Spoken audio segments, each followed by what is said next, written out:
Hello everyone, कैसे हैं आप सभी लोग। उम्मीद है बहुत अच्छे होंगे।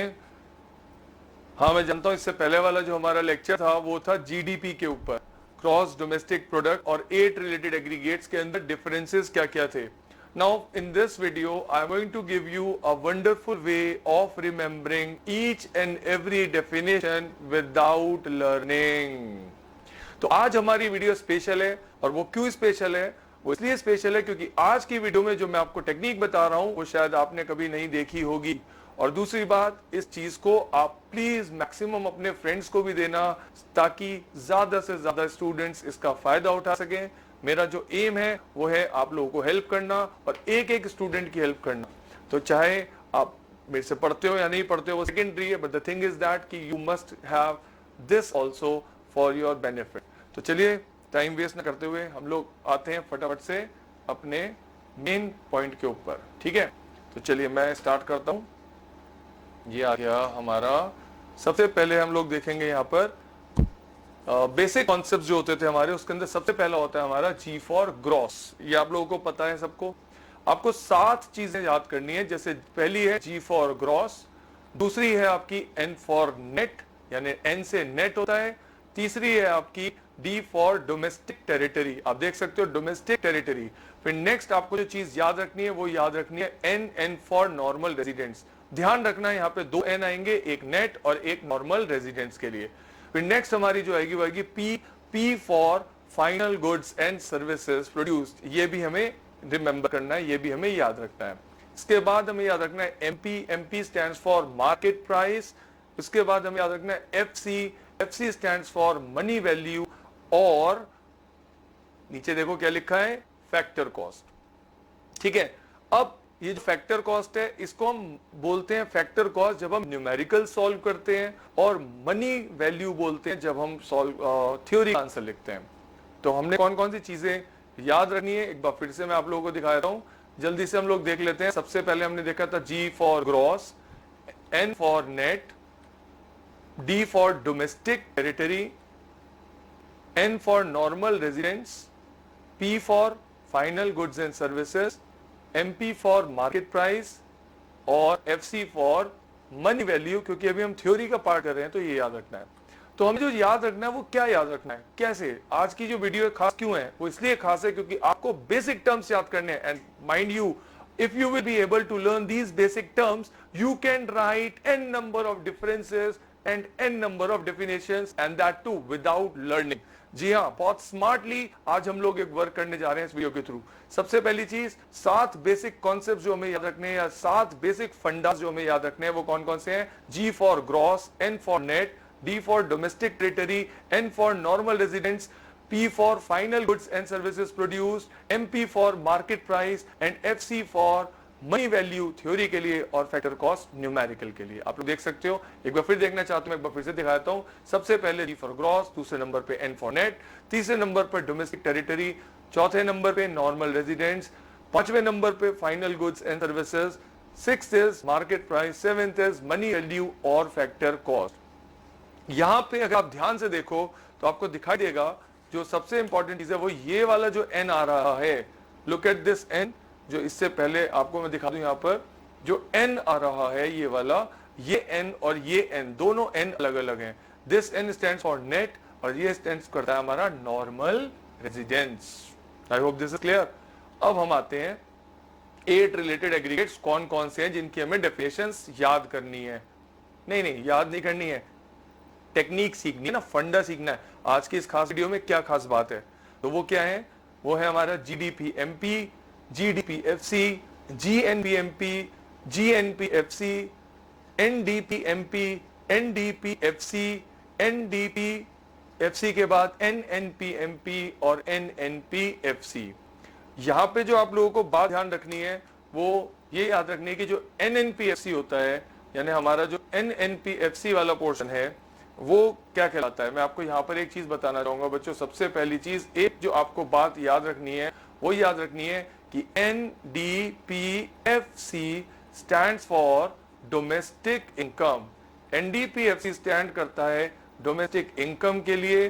और दूसरी बात मेरे बच्चों जो याद रखनी है वो याद रखनी है NNPFC। Now the second thing that we have to keep in mind is NNPFC stands for National Income. क्या स्टैंड करता है? National income. ये दो चीजें आप लोग अच्छे से याद कर सकते हो। अब ये दो चीजें याद करने के बाद हम वापस स्क्रीन के ऊपर आते हैं। यहाँ पर आप लोग देख सकते हो 8 रिलेटेड एग्रीगेट्स क्या थे। अब मेन चीज क्या है कि how to write the meaning, कैसे मीनिंग लिखा जाए। तो उसे लिखने के लिए क्या करना है? सबसे पहले first of all what we have to do is we have to give the numbers to the related aggregate. यानी एक बार फिर से देखते हैं, first of all we have to give the numbers to the related aggregate. For example हमें GDPMP लिखना है। क्या लिखना है? GDPMP। ध्यान से देखना कलर को, रेड यानी ग्रॉस, G नंबर 1 दे दिया। लाल रंग को ग्रॉस कहा, G नंबर 1 दे दिया। फिर G के बाद आपका D ग्रीन से आ रहा है, P ब्लू से आ रहा है और MP किसी पेस्टल कलर से आ रहा है, ब्राउनिश में। फाइन। अब मैं आपको बता रहा हूं नंबर की सीक्वेंस क्या है, इसको ध्यान से देखना। सबसे पहले आपका आया है G, फिर दूसरे कोने पे नंबर 2 किसको देना है? वो देना है MP को। नंबर 2 किसको देना है? MP को। नंबर 3 किसको देना है? P को। नंबर 4 किसको देना है? D को। आई रिपीट, G को नंबर 1 देना है, G को नंबर 1 देना है, MP को नंबर 2 देना है, P को नंबर 3 देना है, D को नंबर 4 देना है। और उसके बाद हमारा GDPMP बन जाएगा 1432। क्या बन जाएगा? 1432। और 1432 बनने के बाद हमें क्या करना है? इसको करने के बाद हमें इसका मीनिंग लिखना है। क्या लिखना है? मीनिंग लिखना है। एक फिर से देख लेते हैं मैंने क्या बताया।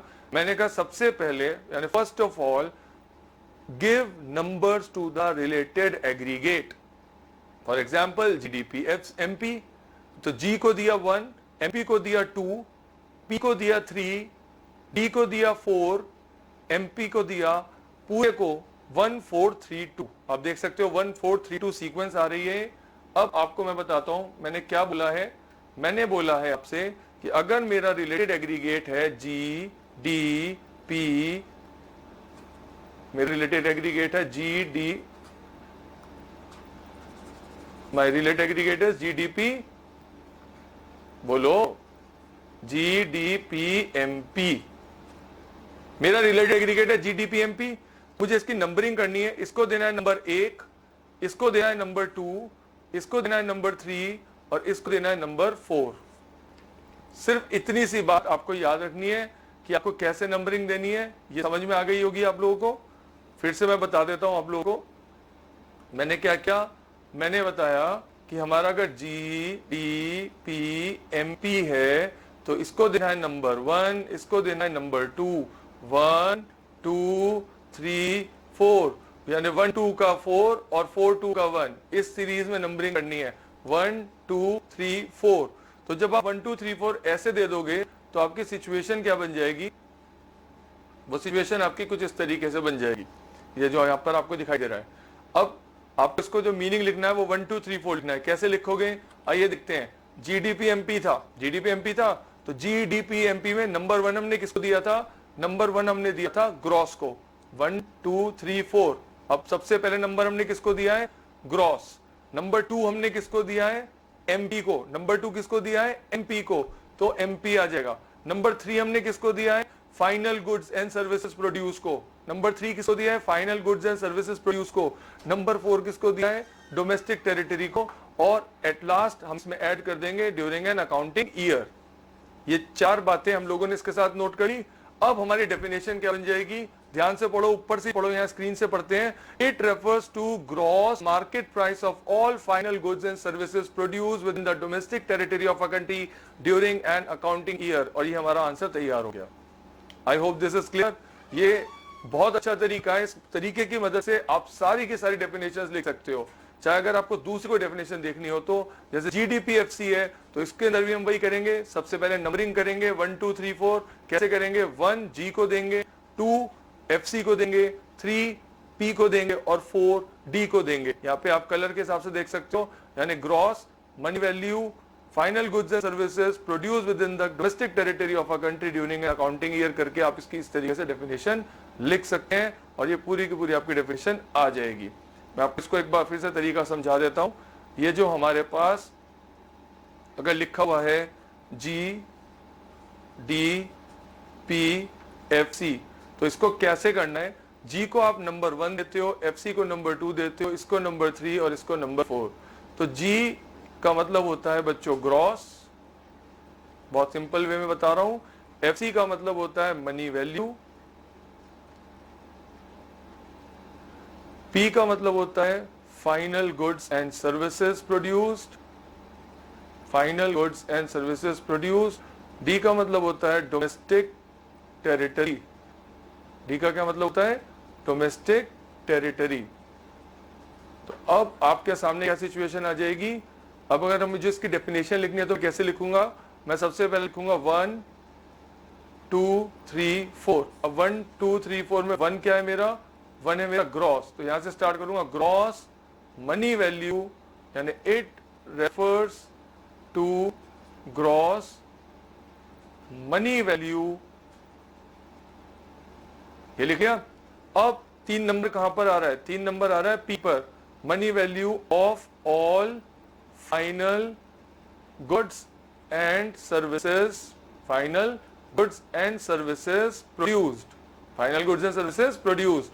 कहां प्रोड्यूस हुए हैं, नंबर 4 कहां है, with in the domestic territory of the country, with in the domestic territory of the country during an accounting year. यानी आपको कैसे इसको याद रखना है, आपने बहुत आसान तरीके से देखा, अगर आपके सामने कोई भी रिलेटेड एग्रीगेट हो उसको सबसे पहले आप नंबरिंग कर दो, नंबरिंग कर दीजिए 1 इसको, 2 इसको, 3 इसको, 4 इसको, और इसके बाद उनकी फुल फॉर्म को सीक्वेंस में लिख दो, सीरीज में लिख दो, आपका आंसर तैयार। 8 के 8 related aggregates, all 8 related aggregates can be written in this manner. This is a very simple technique, I hope you all will love it. This is, it refers to gross, number 2 is money value, this is 1, this is 2, money value of all final goods and services produced within the domestic territory of the country during an accounting year, during an accounting year. Now with the help of this technique you can write all 8 related aggregates. I hope you all will be able to write down it. Please do practice it and solve it. Fine. तो ये आप लोगों को करना है। तो आज की इस वीडियो में बस इतना ही है। मैं चाहूंगा कि आप सभी लोग इसको ऊपर प्रैक्टिस करें, इसको वर्क करें। आई hope you all have enjoyed it and you all have understood it. Next video में आपके बनाऊंगा, उसके ऊपर मैं आपको और फंडास बताऊंगा। ये फंडास बहुत हेल्पफुल हैं, इसको जरूर आप लोग कीजिएगा। Thank you very much.